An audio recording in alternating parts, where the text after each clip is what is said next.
प्रशासन, राज्य प्रशासन, राज्य प्रशासन, राज्य प्रशासन। शाम को मुलाजिम अपने घरों में जाते हैं, अपने परिवार के साथ रहते हैं, लेकिन ये देखिए रात ये स्ट्रगल निर्णायक है, आखिरी लड़ाई है। और जब जब संघर्ष हुआ है सुनहरे अक्षरों में लिखा गया है। ये लंबे समय से संघर्ष कर रहा है। मैं कैमरामैन से बोलूँगा वो पैन करे, बताएं और किस तरीके से ये लोग अपने घर से बिस्तर भी लेके आए हैं और पीछे उनका खाना भी बन रहा है। वैसे ये पूरे आंदोलन की तैयारी बड़े आंदोलन की तैयारी करके आया है और मुझे लगता है कहीं ना कहीं निर्णायक लड़ाई है और इस लड़ाई को लेकर के परिवार के लोग पूरी तरह से साथ हैं। यानी परिवार के लोग इनके साथ हैं, सारे के सारे लोग चाहते हैं कि अब निर्णायक लड़ाई आज ये डिमांड कर रहे हैं जहाँ तो हमें रेगुलराइज किया जाए, अदरवाइज टर्मिनेट किया जाए। यहाँ तक हालांकि 20 साल 15 साल रोज की लगातार नौकरी करने के बावजूद भी इनको रेगुलराइज नहीं किया जा रहा है। हर एक सियासी जमात अपना अपना मुफाद देखती रही है। हर एक सियासी जमात ने जब मैनिफेस्टो बना डेली वेजर्स को रेगुलराइज करने का सबसे ऊपर रखा, लेकिन किसी ने भी सत्ता में आने के बाद इनकी सुध नहीं ली।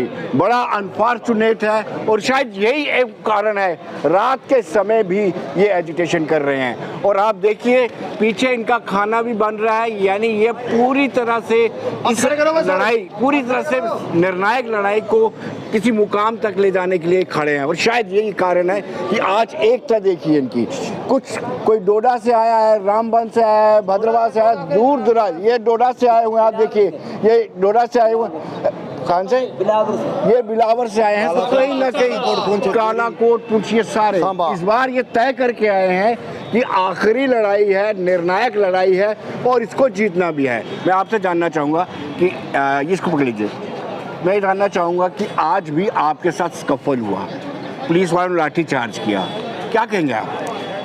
पहले तो आपके चैनल का शुक्रिया अदा करता हूँ। मैं ये कहना चाहता हूँ ये गूंगी वाली सरकार है जी, इसको चुकाने के लिए हमने रोडों पर उतरना पड़ा जी। आपने देखा होगा हमारे साथ लाठीचार्ज हुआ, हमारे साथी जख्मी हुए, हमारे साथ हर एक इशू हो रहा है, लेकिन सरकार जो है टसमस की नहीं हो रही है। लेकिन हम भी गवर्नमेंट को ये जिताना चाहते हैं। अब हम पीछे हटने वाले नहीं हैं। मर जाएंगे मिट जाएंगे, पीछे नहीं हटेंगे। मर जाएंगे मिटेंगे लेकिन पीछे नहीं हटेंगे हम।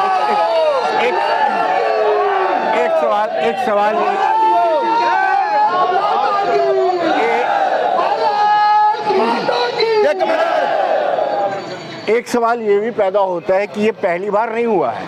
आपने जब स्ट्रगल किया है, सरकार ने आपको बुलाया है, बातचीत की है, टेबल पे बैठे हैं, टेबल पे बैठने के बाद मिनट्स ऑफ द मीटिंग भी निकलते हैं, लेकिन कोई उस मिनट्स ऑफ मीटिंग पर कोई अमल नहीं होता। क्या इस बार भी ऐसा होगा?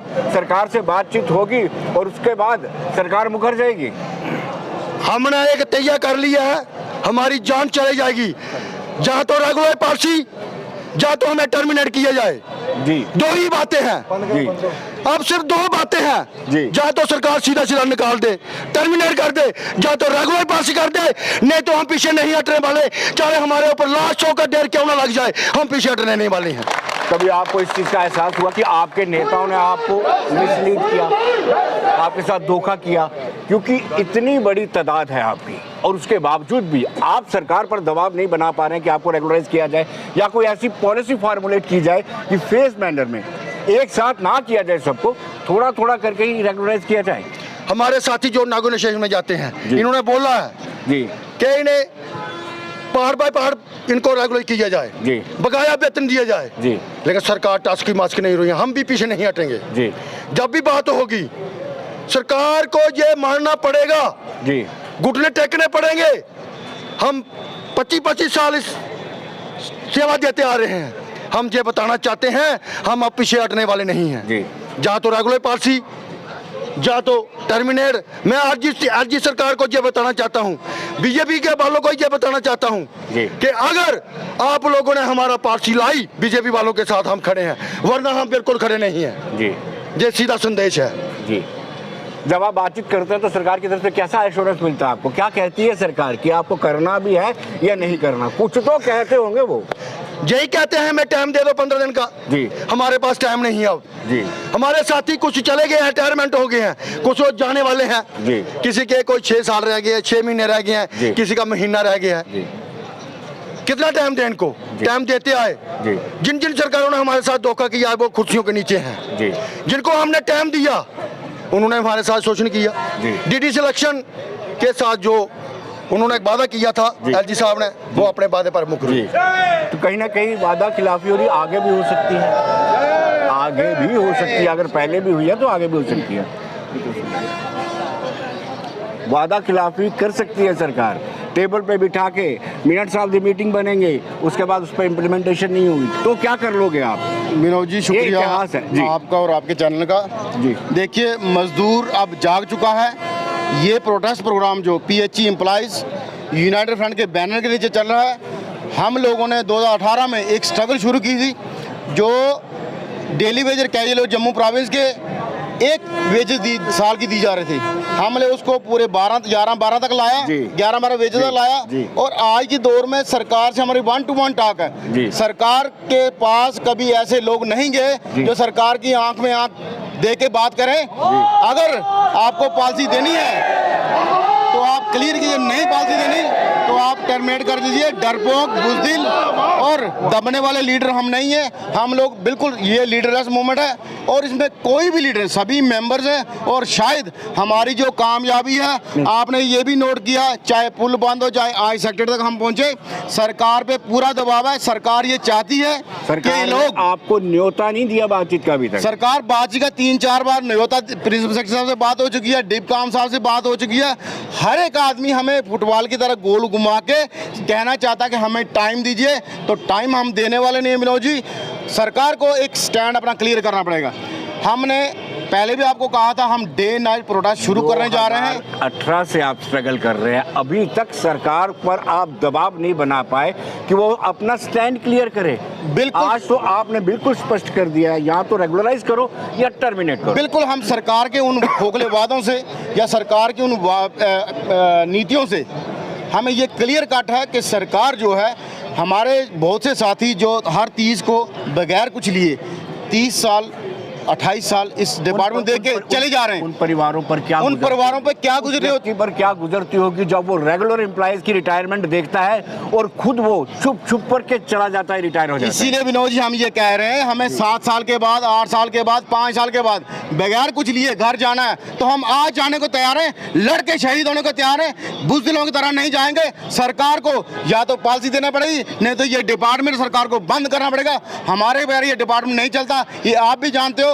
सरकार भी जानती है। लेकिन सरकार लिंगर ऑन करना चाहती है। जैसे मैंने पहले अर्ज किया कि 650 करोड़ जम्मू प्रोविंस के PHE डेली वेजर का सरकार को देना है और 300-400 करोड़ का अगर इंतजाम हो, हमारे पैसे से इंतजाम करें तो हम लोग, सभी लोग जो जम्मू कश्मीर के डेली वेजर हैं PHE के, 21,500 जम्मू का और 10-10,500 कश्मीर का, हम लोग 1-2 में रेगुलाइज हो सकते हैं। और हमने सरकार को सीधा कहा है आप रेगुलर प्रोसेस स्टार्ट कीजिए। हम आपके आगे कोई शर्त नहीं रखते कि आप किस तरह करिए, मर्जी आपकी, लेकिन हम कहते करिए। और प्रिंसिपल सेक्रेटरी साहब ने 24 जून को, जैसे हमारी 22 जून को स्ट्राइक शुरू हुई, 24 जून को उन्होंने फाइनेंस को एक लेटर लिखा कि इनका क्या करना है मेरे को बताया जाए, किस तरह कौन सी इनको SR लगाऊं, इनका मैं करना चाहता हूं।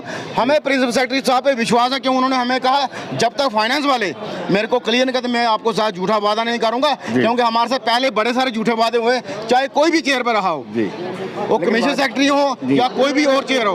तो विनोद जी, संघर्ष, हमारा संघर्ष जो है एक ना एक दिन जरूर रंग लाता है, ये आप भी जानते हैं। संघर्ष की गाथा स्वर्णिम अक्षरों में लिखी जाती है, लेकिन सवाल ये उठता है कि अब आपकी प्लानिंग क्या है? आपने यहीं पे बैठे रहे, जिस हिसाब से मैं देख रहा हूँ आपने बड़े बड़े खाने की व्यवस्था भी कर रखी है, सबके खा लिए खाने का, तो क्या ये लगातार चलता रहेगा? देखिए, हमारी कोर ग्रुप की मीटिंग हर 24 घंटे में होती है। अगली क्या प्लानिंग है, जैसे हम लोगों की सुबह तक किसी को ये पता नहीं था कि हमने सेक्टर की तरफ मूव करना है, हम लोगों ने सुबह सेक्टर की तरफ मूव किया। अगर हमारे साथी ये कहते कि एयरपोर्ट की तरफ चलिए या रेलवे स्टेशन की तरफ चलिए, हम वहाँ भी चलते, क्योंकि अब हम पीछे हटने वाले नहीं हैं और ये एलजी साहब अच्छी तरह जान चुके हैं। जी जी। विकास जी, आप पीछे पीछे क्यों रह रहे हैं, आप मुझे बताइए। मेरे साथी, आप मुझे ये बताइए, आप भारतीय मजदूर संघ से ताल्लुक रखते हैं, आप सरकार का हिस्सा है, अब आप क्या कहेंगे? देखिए, पहली बात तो ये मैं आपको क्लियर कर दूं कि भारतीय मजदूर संघ सरकार का हिस्सा नहीं है जी। ये एक नॉन पॉलिटिकल ऑर्गेनाइजेशन है। अगर सरकार का हिस्सा होती तो आज पूरे हिंदुस्तान में मजदूर संघ प्रोटेस्ट कर रहा है प्राइवेटाइजेशन के खिलाफ, तो वो नहीं करता। दूसरी बात, सरकार कभी किसी की नहीं होती, खासकर गरीबों को ये गलतफहमी निकाल देनी चाहिए कि सरकार हमारी है। जितनी भी पार्टियां रहती हैं सरकारें बनाती हैं, वो अपने लिए बनाती हैं। वो कल्चर आज से 20 या 25 साल पहले चलता था कि सरकार गरीबों के हित में कोई फैसले लिया करती थी। आज आप देखें कि सरकार सिर्फ एमएलए बनने तक, मंत्री बनने तक रहती है। जैसे मंत्री बन जाते हैं, कुर्सी मिल जाती है, एमएलए बन जाते हैं, तनख्वाह लग जाती है, पेंशन लग जाती है, तो उसके बाद जिन लोगों ने उनको वोट दिया होता है उन लोगों को बुला दिया जाता है। और आपने प्रैक्टिकली देखा है, हमने 2014 में जो लोग हमारे प्रोटेस्टों में आया करते थे, बड़े बड़े दावे किया करते थे कि हमें मौका दीजिए, हम आएंगे, आपके साथ इंसाफ करेंगे। हर एक पार्टी ने अपने मैनिफेस्टो में बड़े सुनहरे अक्षरों में लिखा था कि जब हम सत्ता में आएंगे तो डेली वेजर रेगुलराइज हो जाएंगे। मैं वही जिक्र कर रहा हूं कि भारतीय जनता पार्टी उस वक्त अपोजिशन में थी, हर हमारे प्रोटेस्ट के अंदर आते थे, बैठते थे, वादे करते थे। यहाँ तक कि जब ललकार रैली हुई, मोदी जी आए, तो इनके जितने भी कैंडिडेट थे सब ने वहाँ स्टेज पे अनाउंस किया कि सबसे बड़ा मुद्दा जो डेली वेजर का है, हमारी सरकार आएगी, हम इसका हल करेंगे, सभी डेली वेजर को परमानेंट करेंगे। सरकार 3 साल जम्मू में रही, 8 साल से केंद्र में है, और आज आप देख सकते हैं ना कोई बीजेपी का नेता बोल रहा है, ना कोई केंद्र तक ये बात पहुँचा रहा है, ना इस मसले का हल निकल रहा है। देखिए रविवंश जी, आज आप मंच से भारतीय जनता पार्टी के उन नेताओं को क्या संदेश देंगे?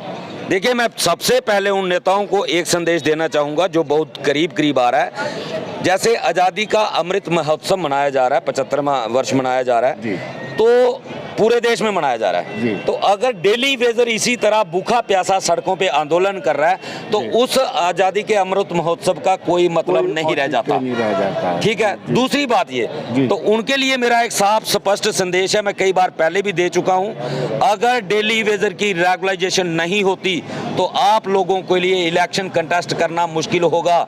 ये वही लोग हैं जिन लोगों ने आपको 2014 में रवि जी, आप हड़ताल करते हैं और ये एसेंशियल सर्विसेज है, अगर पानी लोगों के घर तक नहीं पहुंचता है तो त्राहिमाम हो जाती है, लेकिन आपकी हड़ताल इतनी कमजोर क्यों है कि सप्लाई पर असर नहीं पड़ता है? देखिए, जिस दिन सप्लाई पर असर पड़ेगा सरकार नीचे आएगी। सप्लाई पर असर नहीं पड़ने के 2 कारण हैं, और ऐसा नहीं है कि सप्लाई के ऊपर असर नहीं है। आप पूरे जम्मू सिटी की बात करें, जम्मू सिटी में जहां रूटीन में 2 टाइम पानी आता था, आज तीसरे दिन पानी आ रहा है। आउटर साइड में रोज कहीं ना कहीं प्रोटेस्ट लोग कर रहे हैं। यहाँ तक कि आप सांबा का जिक्र करें, सांबा में वहाँ की मोहल्ले के लोगों ने पूरे दफ्तर के अंदर गंदगी के ढेर लगा दिए। तो ये दर्शाता है कि कहीं ना कहीं पानी के लिए त्राहिमाम हो रहा है। जम्मू के कारपोरेटर जितने भी हैं बीजेपी के जीते हुए हैं, और बीजेपी के कारपोरेटरों को बीजेपी की तरफ से इंस्ट्रक्शन है कि किसी भी पब्लिक के नुमाइंदे को बाहर मत आने दीजिए। म्युनिसिपैलिटी ने अपना स्टाफ भी डिप्यूट किया है, टैंकर प्राइवेट हायर किए हैं लोगों को पानी पहुंचाने के लिए, कि कहीं हमारी असली चेहरा जो है वो सामने ना आ जाए, पब्लिक बाहर ना आए। असली चेहरा चीफ इंजीनियर का आया तो उनको सस्पेंड किया गया, क्या वाकई में यही मुद्दा था? देखिए, बिल्कुल सही बात है। चीफ इंजीनियर साहब ने गलत रिपोर्टिंग ऊपर पेश की थी कि मेरा 90% पानी चल रहा है, फिर उन्होंने रिपोर्टिंग पेश की कि मेरा 70% पानी चल रहा है। लेकिन जब लोगों के प्रोटेस्ट सामने आए तो सरकार ने कहीं ना कहीं उस चीज को सीरियसली लिया और उनको यहाँ से अपनी कुर्सी से हाथ धोना पड़ा, क्योंकि गलत तस्वीर कब तक आप लोग पेश करोगे। और जैसा आपने पहले मेरे से सवाल किया था, मैं फिर एक बार भारतीय जनता पार्टी के लोगों से ये अपील करूंगा, जितनी जल्दी हो सकता है 15 अगस्त से पहले केंद्र में जाके डेली वेजर की रेगुलाइजेशन ले आइए। ऐसी भनक आपको लग रही है कि बहरी सरकार आपकी सुनवाई करेगी? देखिए, आज जो जम्मू में ब्यूरोक्रेसी बैठी हुई है, ये बीजेपी के इशारों पे नाच रही है और बड़े जल्दी जम्मू में इलेक्शन होने वाला है। बीजेपी इस मुद्दे को इलेक्शन स्टंट बनाना चाहती है। जैसे 3 बार पहले मैनिफेस्टो में रखा, अब शायद चौथी बार भी इनकी यही मंशा है कि चौथी बार भी हम इसको मैनिफेस्टो में रख के तो डेली वेजर को गुमराह करने की कोशिश करेंगे। ऐसा पॉसिबल नहीं होगा। एलजी साहब, रविंदर रैना जी और जुगल किशोर शर्मा जी, ये तीनों लोग जब सामने बैठ के वादा करें, और Jugal Kishore Sharma member parliament ruling party के, जिनकी केंद्र में सरकार, और उन्हीं के स्टेट प्रेसिडेंट जो पूरी स्टेट के प्रेसिडेंट है, अगर वो लोग मीडिएटर बने, एलजी साहब जो बीजेपी ने भेजे वो अगर वादा करते हैं उसके बाद भी मसला हल नहीं होता, तो ये साफ साफ दिखता है कि कहीं ना कहीं इसके पीछे बीजेपी की पॉलिटिक्स है। लेकिन एक तरफ आप कह रहे हैं कि बीजेपी की सुनवाई बड़ी है ऑफिसर्स पे, और दूसरी ओर राजनाथ सिंह जी आते हैं तो बीजेपी के नेता उनसे कहते हैं कि अफसरशाही हमारी सुन ही नहीं रही है। अगर अफसर, आप खुद सोचिए ना, आपको अश्योर किया, उसके बाद भी इम्प्लीमेंटेशन नहीं हुई। अगर बीजेपी की अफसरशाही नहीं सुनती, केंद्र में सरकार किसकी है? केंद्र में बीजेपी की सरकार है, वहां चले जाए ना। अगर केंद्र वाले इनकी नहीं सुनते तो ये रिजाइन करे, लोगों के बीच में आ जाएं, लोगों के साथ बैठ जाएं कि हमारी सुनवाई नहीं है। क्यों पार्टी के पदों के ऊपर जफी मार के बैठे हुए हैं? आ जाए ना मैदान में, अपना कम से कम एक साइड तो क्लियर करें। इसलिए ये लगता है कि ये दोगलापन है, ये असलियत नहीं है। असलियत यही है, सुनवाई आज भी इनकी है, इनके भेजे हुए एलजी है। आपसे जानना चाहूंगा मैं, जिस तरीके से जब आप अपोजिशन में थी भारतीय जनता पार्टी, आप प्रोटेस्ट करते थे तो वो आते थे, आज आप प्रोटेस्ट करते हैं, इवन आज आप उनके घरों के बाहर प्रोटेस्ट करते हैं, क्या बदलाव आपने देखा इसमें? सत्ता में आते ही ये बदल जाते हैं। भारतीय जनता पार्टी 2013-12 में आपने अक्सर देखा कि हर किसी से कहती थी, डेली बेजर के मुद्दे पर भी बात नहीं करती थी, हर किसी से कहती थी। एक बार जब हम सत्ता में आए, आप देख रहे हैं कि जम्मू की काया पलट देंगे, जम्मू की दिशा बदल देंगे। लेकिन अफसोस इस बात का है कि 2014 से लेकर 2022 के बीच में भारतीय जनता पार्टी ही 3 टुकड़ों में बंटी पड़ी है जी, जिससे साफ जाहिर होता है कि वो सिर्फ अपना घर बसाना चाहती है, उन्हें लोगों के घर की फिक्र नहीं है जी। दूसरी बात आपने डेली बेजर की करी। डेली बेजर साथी पिछले 29 वर्षों से आपने देखा कि अब्दुल्ला से सरकार से लेकर मोदी सरकार तक सड़कों पर है। मोदी सरकार कहती है सबका साथ, सबका विकास, सबका विश्वास, और डेली बेजरों का सर्वनाश जी। रविंदर रैना जी जो भारतीय जनता पार्टी के चीफ मिनिस्टर के कैंडिडेट अपने आप में समझते हैं, कहते हैं कि 50 बार हर घर के ऊपर तिरंगा होना चाहिए। मैं तो कहता हूँ कि जम्मू कश्मीर के लोगों को आप आतंकवादी ना समझें। जम्मू कश्मीर अनमोल है और जम्मू कश्मीर की धरती ने वो सूरमा पैदा किए हैं। अगर भारतीय जनता पार्टी के जहन में कोई शक है तो हम बताना चाहते हैं कि डेली बेजर के मुद्दों पर आप पूरी संगीनता, पूरी शालीनता के साथ सामने आए, अन्यथा घर पर तिरंगा होगा और डेली बेजर के हाथ में डंडा होगा। एक चीज़ और जानना चाहता हूँ, क्योंकि सरकार बड़ी पेचीदा बातें करती है। हो सकता है सरकार ये कहे कि 15 अगस्त तक आप शांति रखिए, अपना आंदोलन एक्सटेंड कर दीजिए, तो क्या आप मान लेंगे? देखिए, ये बिगुल जो पिछले 22 तारीख से शुरू हुआ है और इसका पूरा साजो सामान गाजे बाजे के साथ इसको ताला लगा के चाबी इसकी हमने समुद्र में डाल दी है जी। गेंद सरकार के पाले में है, सरकार तय करे, एलजी प्रशासन तय करे, भारतीय जनता पार्टी जम्मू की इकाई तय करे, पीएमओ मंत्री डॉक्टर जितेंद्र सिंह साहब तय करें कि वो पीएमओ मंत्री सीधे जाकर नहीं बने थे। उधमपुरम डोडा लोकसभा सीट से जीत कर जहां से उन लोगों को भेजा था, लेकिन वो अपनी शख्सियत और अपनी काबिलियत डेली बेजरों के प्रति भूल गए हैं। वही लोग कहते हैं कि डेली बेजर पाप की घंटी है, कहते हैं कि बैकडोर एंट्री है। आपने देखा होगा कि 23 जुलाई को प्रिंसिपल सेक्रेटरी रियासी का दौरा करते हैं और पिछले दरवाजे से, तहसीलदार के दरवाजे से बाहर निकल कर आते हैं, जिससे साफ जाहिर होता है कि एलजी प्रशासन के अंदर बैकडोर एंट्री में बैठे हुए लोग हैं। आपका किया जा रहा था और डेली बेजर साथी, सारा आपका डेली बेजर के साथी पूरी ताकत के साथ, पूरी ईमानदारी के साथ अपनी इस लड़ाई को, इस जद्दोजहद को अंतिम रूप देने की दिशा में काम कर रहे हैं। जब टेबल टॉक होगी तो क्या उन लोगों का मुद्दा उठाया जाएगा जिन्होंने अपने 30-32 साल देखे कर रिटायरमेंट ले ली और रेगुलराइज नहीं हो? क्या उन लोगों का मुद्दा उठाया जाएगा जो सर्विस के दौरान मारे गए और उनको कुछ नहीं मिला, SRO 43 का लाभ तक नहीं मिला? अगर हम कल की बात करें, सांबा के नड इलाके में हमारा एक डेली वेजर साथी शहीद हो गया, मर गई, प्राण गवा दिए। क्यों? उन्हें ये उम्मीद नहीं हुई कि सरकार कोई अंतिम फैसला लेगी, सरकार कोई निर्णय लेगी। अगर एक डीडीओ की बात करें, एक इंजीनियर्स की बात करें, तो वो सब लोग काला बाजारी में जुटे हैं। और आज हम जहां खड़े हैं, इनके मुखिया भी इस चेयर के ऊपर नहीं हैं। इन्हें डेली वेजरों की हाय लगी, इन्हें डेली वेजरों की जो पाप किए हैं इन्होंने डेली वेजरों के प्रति और करोड़ों रुपयों को चूना लगाया है। हमारी मांग है कि आज से 10 वर्ष पहले की इन्वेस्टिगेशन जांच शुरू की जाए, एक जूनियर इंजीनियर से लेकर। आप इसको मानते हैं जो आरोप लगते हैं कि ये ऑफिसर अपने घरों में रखते थे, डेली वेजर से काम कराते थे? इसमें दो राय की बात नहीं, आज भी यही हो रहा है। भारतीय जनता पार्टी के लोग कहते थे कि हम इसका पूरा डिटेल्स कर रहे हैं, लेकिन कुछ लोग भारतीय जनता पार्टी के घरों में ही सर्विस दे रहे हैं जी, और तनख्वाह पीएचई से ले रहे हैं। ये काहे का इंसाफ है? हम पूछना चाहते हैं उन दमदार लोगों से जो कहते हैं कि हम जम्मू कश्मीर के हितैषी हैं। कहते कि अब परिवार अब्दुल्ला परिवार की सरकार रही, महबूबा मुफ्ती परिवार की सरकार रही, अब तो परिवार की सरकार नहीं है जहाँ पर। तो परिवार की सरकार के बिना जिन लोगों का परिवार ही नहीं है, तो जम्मू कश्मीर की जनता को वो वन साइड में कर रहे हैं। और बाहर के लोगों को जहाँ पर सेटलमेंट करना चाहते हैं, वो कदापि नहीं चाहते हैं। अगर आप सोचिए कि जम्मू कश्मीर के अंदर अगर 35A और 370 हट सकता है, तो जम्मू कश्मीर का डेली वेजर पक्का नहीं हो सकता।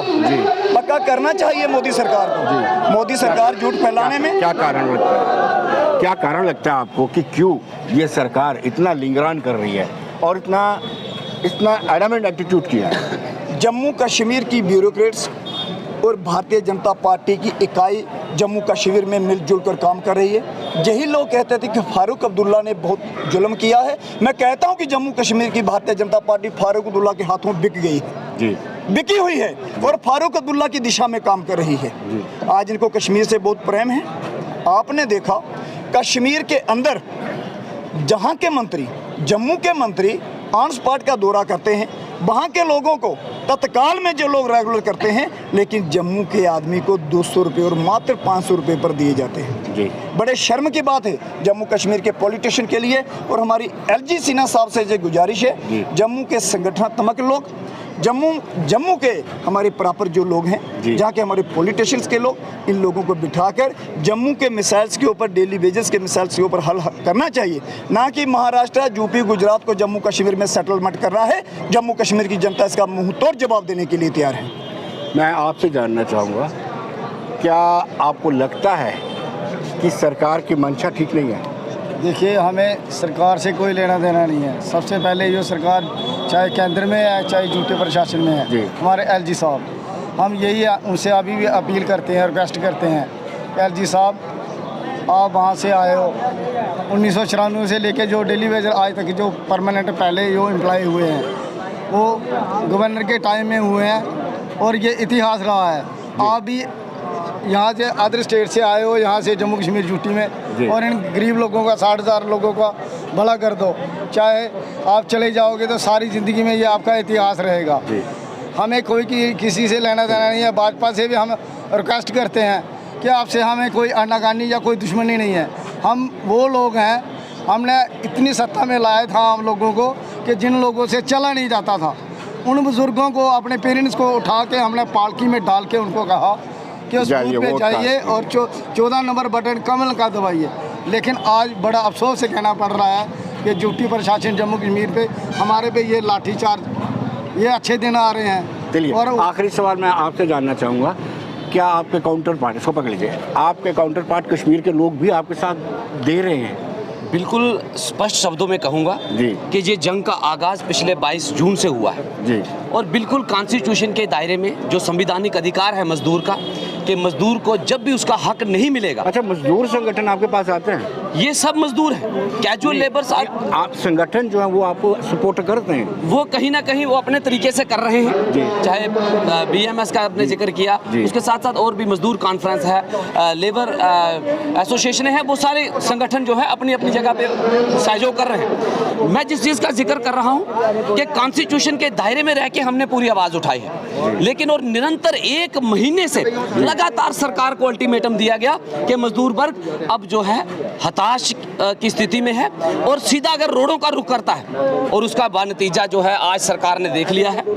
पूरी जिस तरह से मेरे पसीना मेरे डेली वेजरों का बहा है, उसी तरीके से पुलिस के चाहे अधिकारी थे या पुलिस के जवान थे, उनके कपड़े भी पूरी तरह भीगे हुए थे और निरंतर अपने मुंह से कह रहे थे कि हमारे से जितना होता है हम ऊपर आवाज पहुंचाते हैं। लेकिन जब उनकी अपनी ड्यूटी के माध्यम से कहूं, जब कोई ऐसा प्रेशर सरकार की तरफ से कि फिर उन्होंने हल्का नहीं कहूंगा कि एक जम्मू कश्मीर में बड़ी निंदनीय घटना से मैं कहूंगा कि मजदूर अपना हक लेने के लिए संविधान अधिकार देता है कि मजदूर को जब हक नहीं मिलेगा तो मजदूर हथियार छोड़ के हाथ खड़े करेगा, और वही हाथ खड़े करने पे सरकार जो है उन पर लाठियां बरसाती है। स्पष्ट संदेश है एलजी साहब को, पूरी एडमिनिस्ट्रेशन को, कि अब जंग का आगाज हो चुका है। विद इन डेज में ही डिसीजन लीजिए, 61,000 परिवार के लिए इंसाफ करिए, वरना ये जंग का आगाज है। और आने वाले दिनों में मैं स्पष्ट कहूंगा, जिस प्रकार से जम्मू की रणनीति बन रही है उसी प्रकार से कश्मीर की भी रणनीति है। पर कश्मीर के साथी वहां प्रोटेस्ट कर रहे हैं। अगर सरकार जल्द नहीं गहरी नींद से जागेगी तो आने वाला और जो है, और आपके चैनल के माध्यम से मैं तमाम डेली वेजर्स, खास तौर पर पीएचई के मेरे 22,000 के करीब जो वर्कर्स हैं पूरे जम्मू के 10 डिस्ट्रिक्टों में बैठे हैं, अब उनसे मेरा अनुरोध है कि अब घरों से निकल के आ जाइए। ये युद्ध का आगाज हो चुका है, जब तक इंसाफ नहीं होगा कदम पीछे नहीं किया जाएगा। तो दर्शकों, आपने देख लिया कि अब इन्होंने मन बना लिया। जैसे मैं पहले बोल रहा था, ये निर्णायक लड़ाई शुरू हो चुकी है। 2018 से ये लोग लड़ाई कर रहे हैं, लगातार लड़ाई कर रहे हैं, इसके संघर्ष का परिणाम नहीं निकला। जैसे मैंने शुरुआत में कहा था, टेबल टॉक होती है, मिनट्स ऑफ द मीटिंग होते हैं, लेकिन उस पर अमल नहीं है। मैं कहूँगा कैमरामैन से एक बार पैन करें, उस तरफ दिखाएं कि कितना जोश है, कितना जोश है। और ये जोश इस बात को तस्दीक करता है कि कहीं ना कहीं ये जोश के परिणाम जरूर निकलेंगे। और जिस तरीके से उन्होंने कहा कि 15 अगस्त से पहले अगर कोई फैसला नहीं लिया गया तो आने वाले दिनों में कोई बड़ा कदम भी उठाया जा सकता है। धन्यवाद।